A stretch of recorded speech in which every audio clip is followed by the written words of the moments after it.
আর কি খাওয়া খেয়েছে তাও পেট ভরছে না, আমি সাইডে সরিয়ে দিচ্ছি তাও যাবে। লেজ ধরে টেনে নিয়ে আসে।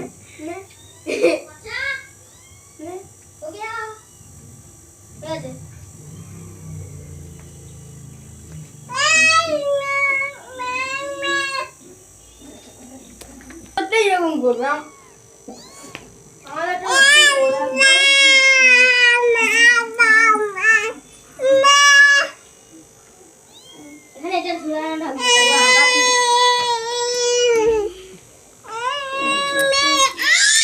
আর তুই ধরিস না, চিল্লাবে ধরলে। ধরি ধরো চিল্লাচ্ছে না।